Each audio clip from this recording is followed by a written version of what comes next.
Hey everybody, this is Michael Whalen. I am the general manager and the head of A&R for myndstream. And today we are talking to Jon Durant all the way up north in Massachusetts. Hey Jon, how are you? Good, how are you? I think in the kind of in the name of full disclosure, we have to tell people that we are very close friends. We've known each other for some time.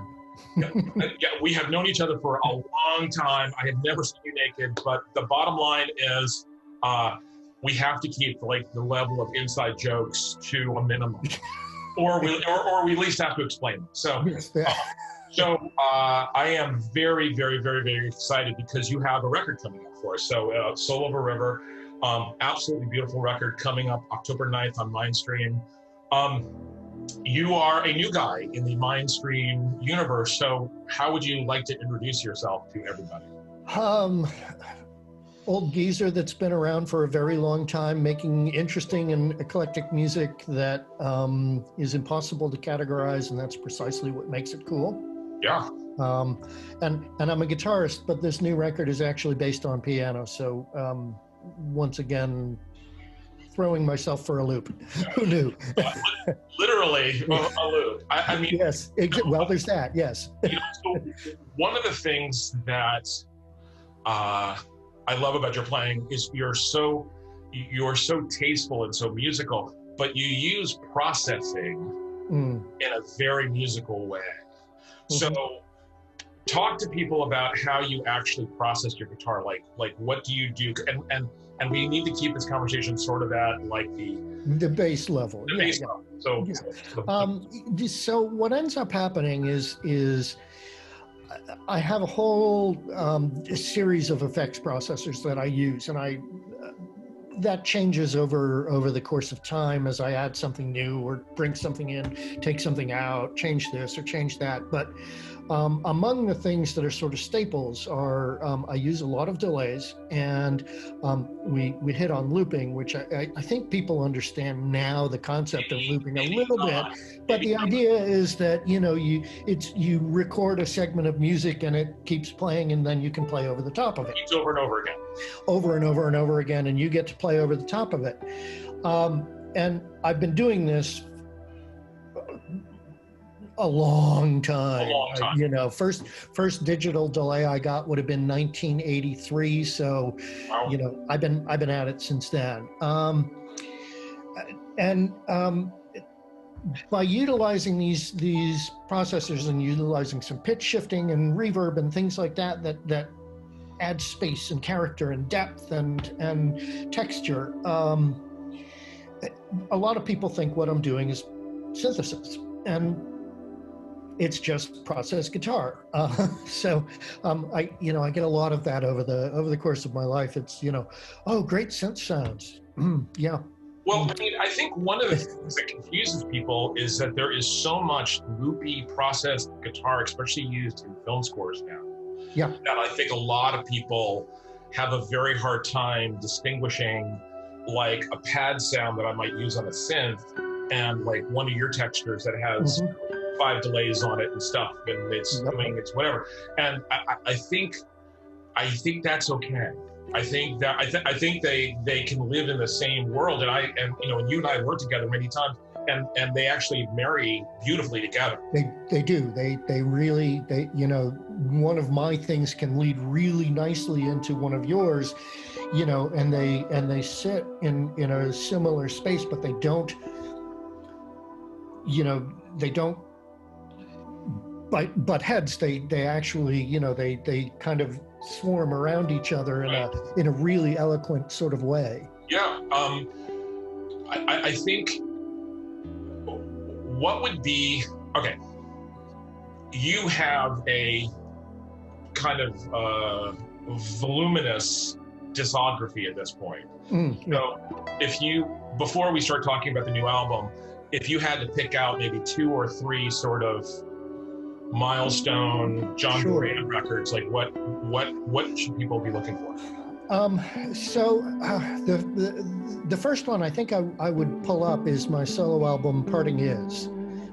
And that was the first time I actually did an entire record of just guitar. And all of my other records, I've got percussion going on. I've got, you know, bass players, and I had this guy Michael Whalen play piano on one of my records. Wonderful. You couldn't get anybody good. You know, so there have been, over the course of my career, I realized the other day that I've kind of done it there have been distinct sort of phases. And so phase one, my first couple of records, I had Tony Levin playing bass and Vinny Sabatino playing percussion, and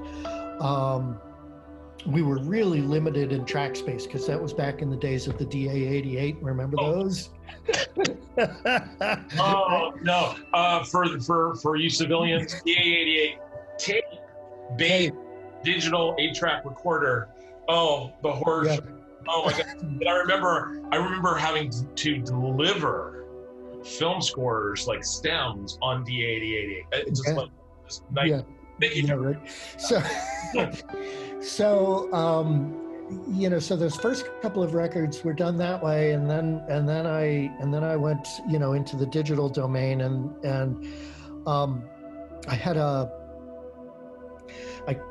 kind of had a moment where I realized, I really do like having keyboards involved, and so I started doing things with, like, you know, marimba kinds of sounds and what have you that are more, you know, bringing some of the Steve Reich kind of minimalist thing into what I was doing, and that sort of changed my direction for a bit.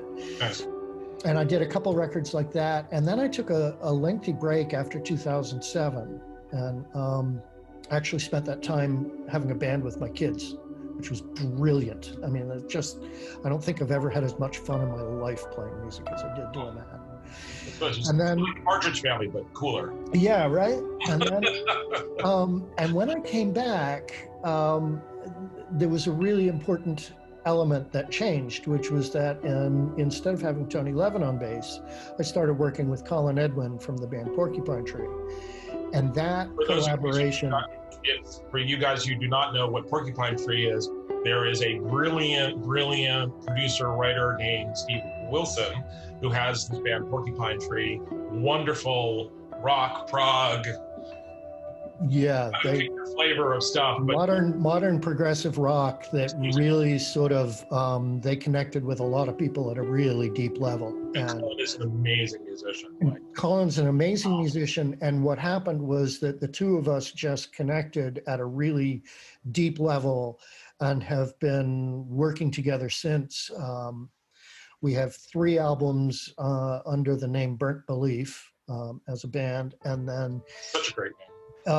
And then we've done other things with a Ukrainian singer, which was really cool, really that different. Album, I mean, you know, you and I haven't really talked about it because, I mean, that album is nuts. Yeah.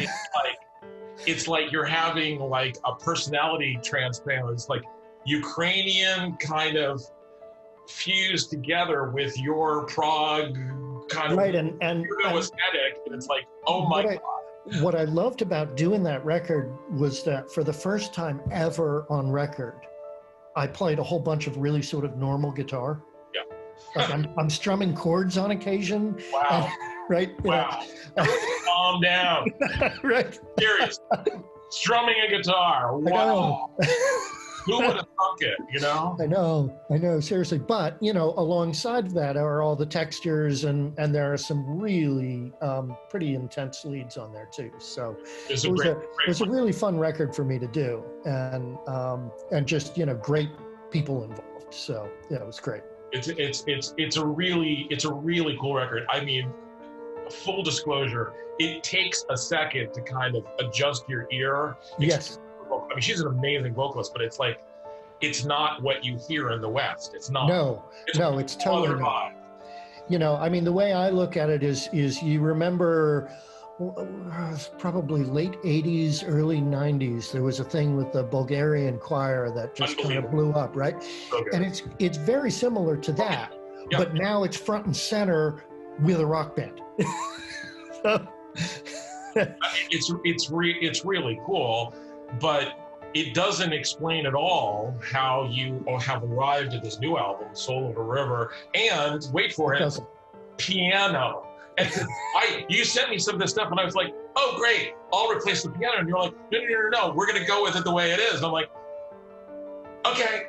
Yeah, well, and part of it was that we had talked about doing something, and one of the first things I did was I realized out in my home in Portland, I didn't have any kind of a keyboard out there. Yeah. And I said, oh, let me grab a digital piano just so that I've got 88 keys and so I can do MIDI piano or whatever. And that's where the signal starts. You understand? You know that, right? Yeah.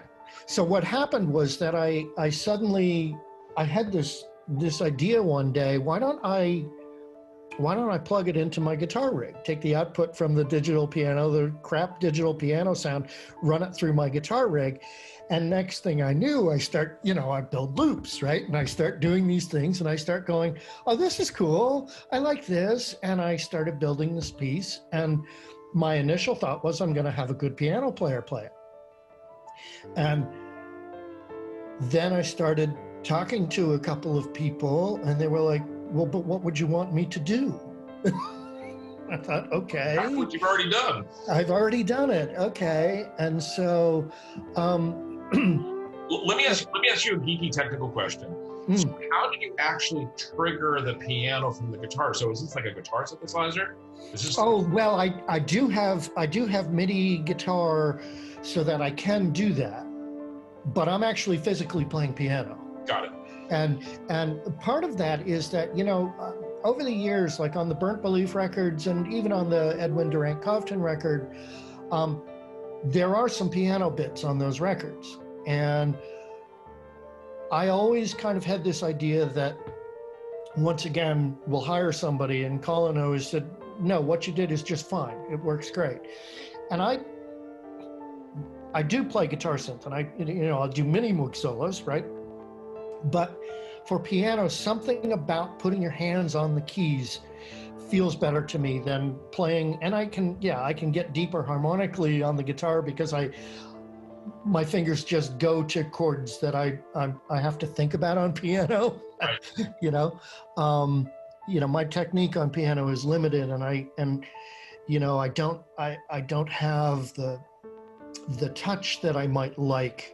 But in the context of this record, it actually works out just fine because, when the piano is being run through a glitch pedal where it's just kind of getting all borked and so one note gets really garbled, it doesn't matter what your touch is. No, I think we're long past this whole idea of people being specialists at things. Mm-hmm. I think, when you and I grew up, it's like, okay, well, you're gonna specialize in this and you're gonna go do stuff. Now we are very deep in the era of experimentation, and if it works, great. I mean, about my own guitar musings that, yes. And I have made all kinds of weird noises that I have processed and thrown into things and whatever. That doesn't necessarily make me a guitarist, but it does make the parts that I'm doing just as valid as somebody who is. That's correct. So, yeah. and me, like I have no pretense about being a pianist, like I have none of that crap to walk around with. And the parts you did for this record are gorgeous, and it's just what it needs. I mean, I think one of the things that always attracts me to your music is your music is always very lean. It's never like, if my music is like sonic, like craziness, 100 million tracks as a sonic maximalist, you are a minimalist. Yeah, I mean, I part of it is that I think it would be fair to say that probably my biggest influence of all was Brian Eno. Sure. And Eno's, what's on Music for Airports? Not a whole lot. Not a whole lot, and it's staggering start to finish. And I love that about him. And I've tried to bear in mind, as I was making this record, it's really easy to get really dense really quickly. And I really wanted to bear that in mind and be careful about when I'm using this effect and when I'm not using it, and let them have their space when they need to be, but let the melodies come through. And, and I feel like it really worked out well on this, because, there's plenty of texture and atmosphere, but it's also, yes, it's pretty sparse at times too. Yeah. One of the things that you and I have talked about is the ethos of myndstream. So we don't have a conversation about style. We have a conversation about how people are going to end up using this music. Mm-hmm. So we talk about sleep, we talk about relaxation, we talk about meditation, we talk about focus, we talk about moving, but we don't say, okay, well, this is ambient rock, new age, blah, blah, blah, blah, blah, blah, blah, because all of those words string together mean nothing. Right. So how do you imagine that people are actually going to use this music? Like in what context? This is a very meditative kind of record. I mean, there's a real, there's a stillness to it, but without being perfectly still. It's a continuous flow, but a flow that's barely perceptible, if you will. Which ties in with the whole river theme and all of that you look at the river and it's constantly moving. It's that water is it's never the same water molecule in one spot for any length of time, right? But there's plenty of times when it's like a sheet of glass, and it's and you can sit and stare for hours and just be transfixed and let your mind get rid of all the junk that accumulates in the course of our daily lives. Yeah. So tell people what the inspiration for the river is, because I know because you and I are friends, but like the beautiful cover that Jon Durant did is actually based on one of your photographs. Yes. So. Yeah. So in my home in Portland, where I did this record, I live right on the Willamette River, and 50 feet up from it. But my backyard is a drop down to the river, and so every day I'm looking out, seeing this, and it doesn't matter what the weather is, it's different every day, and it's compelling, and it's one of those things that you look at and you get this, I get the sense that here's time and history, and the whole history of Earth is that story is being told right down below me, and there's it's kind of I don't know, it's a magical part of life to me, is just how we interact with water and bodies of water, and rivers in particular just have, because of the nature of the flow, is just such a fascinating thing for me to wrap my head around. Well, I love your music. I love that you go in so many different directions, and I love how perfect this album is for the myndstream universe. I'm really excited about it coming out. October 9th it's coming. Just thanks so much, and for giving us a couple of minutes to talk about the record. I really appreciate it. Absolutely. It's delightful. Thanks, and it's always good to see you. You know, I noticed that I still have my COVID mask. You've got your mask hanging down. I'm ready to go at any time, even if I'm on video with you. So there we go.